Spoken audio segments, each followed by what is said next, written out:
Baik,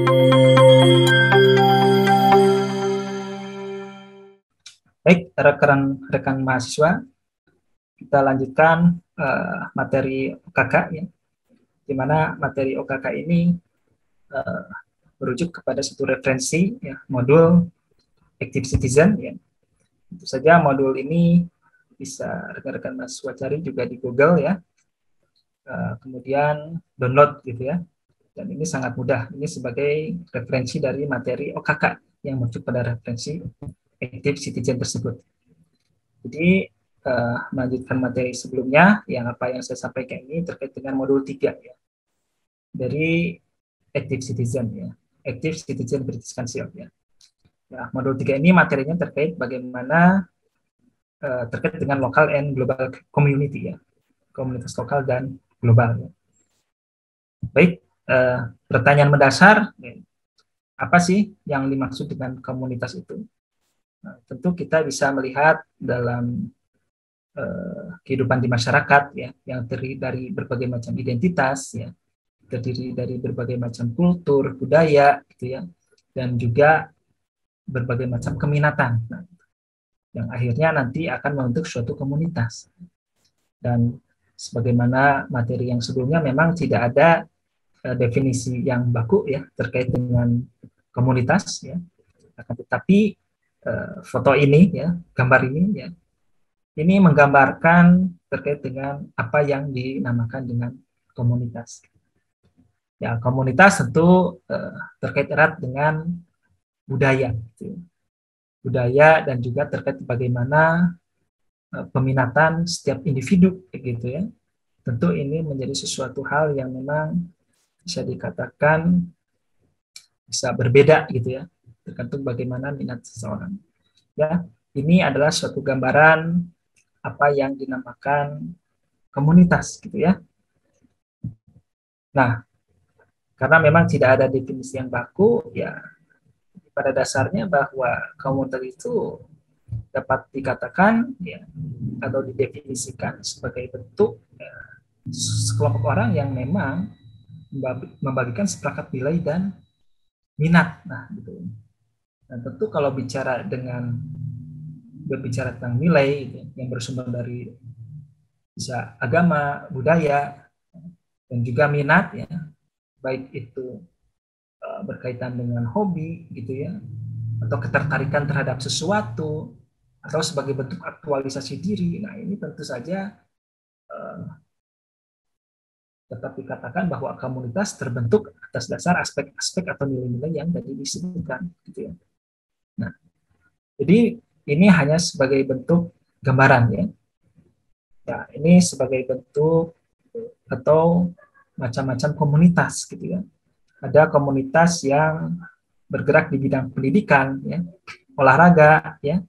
Mohon maaf apabila ini gambar kecil tidak terbaca ya. Kemudian ada juga komunitas yang bergerak di bidang kesehatan, seni dan budaya, ya, sosial, fashion, ya, bisnis, religi, dan juga otomotif.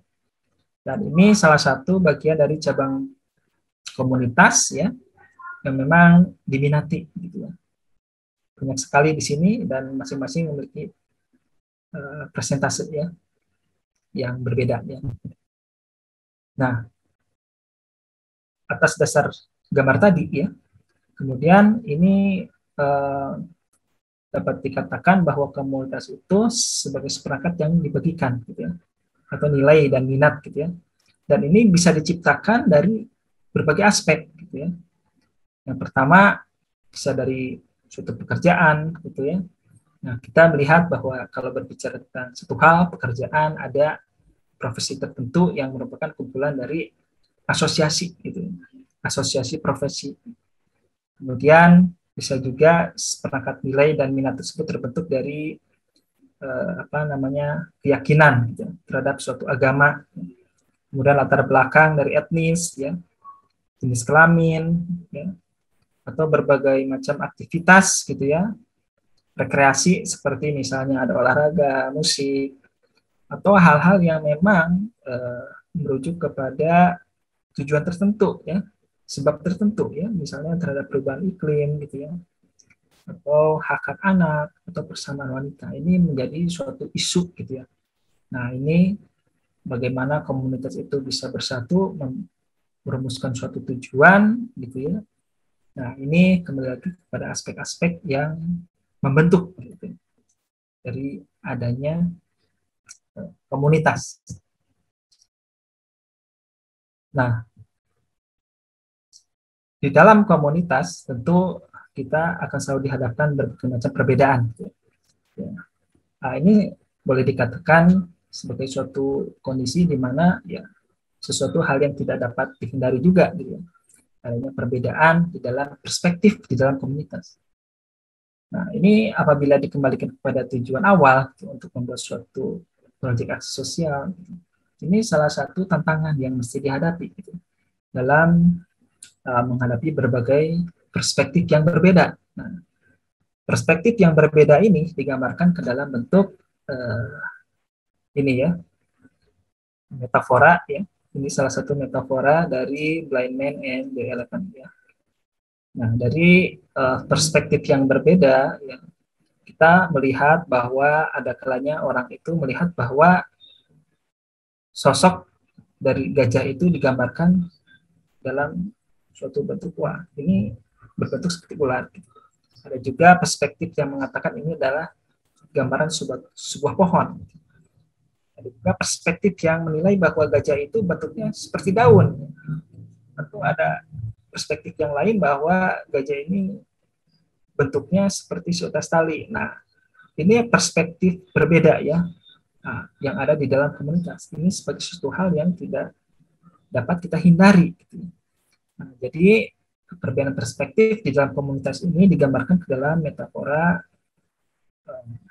Ini ada 4 orang yang tidak bisa melihat dengan seekor gajah ya, terkait dengan bagaimana bentuk ya, rupa dari seekor gajah. Nah, ya, dan kita melihat bahwa sebetulnya tidak ada yang salah gitu ya.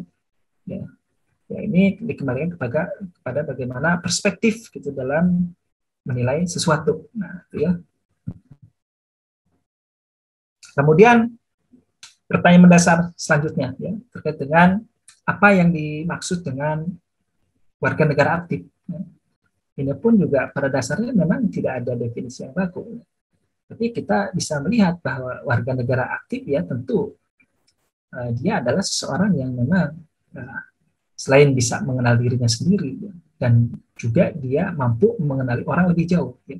Dia bersama-sama apa namanya membuat suatu komunitas untuk merumuskan suatu tujuan, gitu ya. Ya, tujuan ini dikembalikan kepada beberapa aspek yang tentunya dilatar belakangi oleh beberapa hal yang berbeda juga ya, sebagaimana tadi digambarkan ke dalam cabang-cabang di dalam komunitasnya.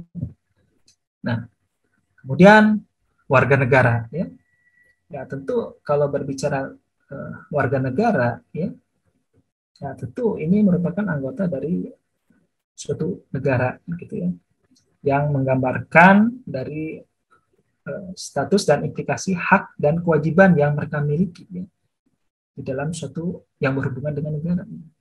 Tentu kalau berbicara tentang ya itu warga negara ya, dibanding hak dan kewajiban. Ini bisa dikatakan bahwa yang berhubungan dengan warga suatu negara ya misalnya kewajiban untuk membayar pajak ya, misalnya. Ini salah satu eh, ciri ya dari suatu warga negara yang berhubungan dengan negaranya gitu ya. Ini kita lihat ini dari satu aspek saja ya terkait dengan eh, kewajiban. Kemudian sebetulnya apa sih active citizen atau warga negara yang aktif itu? Nah, ini dari beberapa referensi bisa ditemukan ya pada dasarnya orang yang terlibat dalam active citizen itu ya dia berkegiatan di luar dari apa yang menjadi kewajibannya. Ya.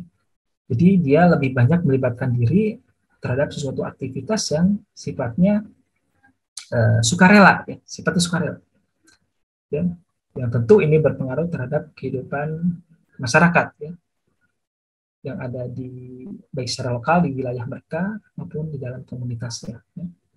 Ya. Jadi didasarkan kepada kerelaan. entah itu dilatar belakangi oleh salah satu bentuk aktualisasi diri, ya, sebagai apa namanya, ya, ada semacam keinginan untuk membuat suatu perubahan, ya, kebaikan, ya. Nah, ini lebih banyak apa namanya dilakukan oleh warga negara aktif. Ini salah satu gambaran saja, ya, apa yang disebut dengan warga negara aktif, ya, misalnya mereka-mereka yang tergabung di dalam komunitas yang peduli terhadap lingkungan. Kita melihat, ya, berbagai macam aspek persoalan sekitar kita, gitu ya, banyak hal, gitu ya. Nah, tentu sebagai warga negara aktif, ya, berusaha, ya, bagaimana caranya untuk membuat suatu perubahan. Jadi kembali lagi kepada modul 1, modul 2, modul 3. Apa kita dibebani atau dibekali dengan kemampuan untuk mengenali diri, mengetahui potensi diri, gitu ya, membangun interaksi, ya, terhadap individu yang lain, gitu ya. Kemudian bersama-sama membuat suatu tujuan tertentu, merumuskan suatu tujuan tertentu, gitu ya, untuk membuat suatu perubahan, maka akan menjadi kesulitan. Nah, ini bagian dari learning journey dari active citizen, gitu ya.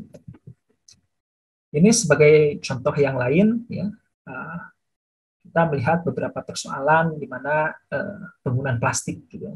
Penggunaan plastik ini tentu dapat dikatakan dalam jangka waktu yang panjang kan ini dapat merusak lingkungan juga, gitu. Jadi sebagai bentuk implementasi warga negara yang aktif, bagaimana caranya mengajak kepada masyarakat melakukan advokasi, gitu ya, untuk menggunakan sesuatu barang, ya, atau benda yang memang bukan berasal dari bahan dasar plastik, ya. Kemudian pertanyaan besar selanjutnya, gitu ya, terkait dengan apa itu citizenship dalam lingkup yang global, ya. Nah, tentu ini tadi dalam lingkup yang apa namanya kecil, gitu ya. Kita lihat kembali lagi kepada metafora sungai dari active citizen. Kemudian kita lihat juga dalam lingkup yang lebih luas. Nah, ini digambarkan bahwa bagaimana hubungan dan ketergantungan antar beberapa komunitas, gitu ya, baik secara lokal maupun global, gitu ya, dan semuanya saling terhubung, gitu. Ya, apalagi kita memasuki era di mana apa namanya semua serba digital.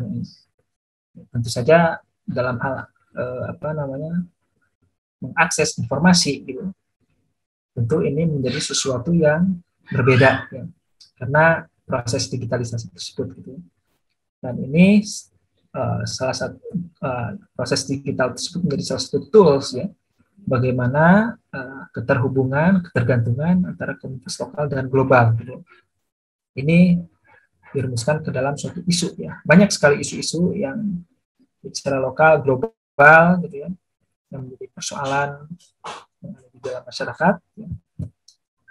Nah, jadi pada prinsipnya bahwa active citizen itu adalah mereka yang tentu saja dia mengerti, ya, dan memahami, ya, bagaimana keterhubungan di antara komunitas, ya, yang ada di tempat yang berbeda, dan juga mereka sama-sama terlibat di dalam suatu aktivitas, gitu ya, dengan maksud untuk memberikan suatu dampak yang positif, gitu ya, baik di negara lain maupun yang ada di dalam negara sendiri.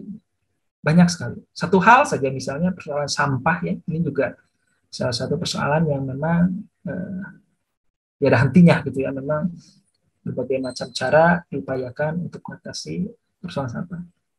Nah, dimulai dari kesadaran masyarakatnya. Nah, ini banyak kalah dan juga akibat-akibat yang ditimbulkan. Ini salah satu global citizenship, ya. Nah, kembali lagi kepada konsep komunitas, bahwa kembali lagi bahwa apa yang menjadi tujuan, apa yang menjadi proyek aksi sosial itu tentu dielaborasikan dengan konsep SDGs, ya. Nah, di sini ada 17 aspek penting di dalam SDGs, ya. Misalnya tanpa kemiskinan, tanpa kelaparan, ya, layanan kesehatan, kualitas pendidikan, persamaan jenis kelamin, karena di beberapa wilayah dan selanjutnya, ya, karena di beberapa wilayah itu memiliki isu yang berbeda terkait dengan aspek-aspek global goals ini, ya. Nah, ini banyak hal gitu, ya, dan tentu sebagai warga negara yang aktif, ya, diharapkan memiliki suatu bentuk aktualisasi diri untuk membuat suatu perubahan.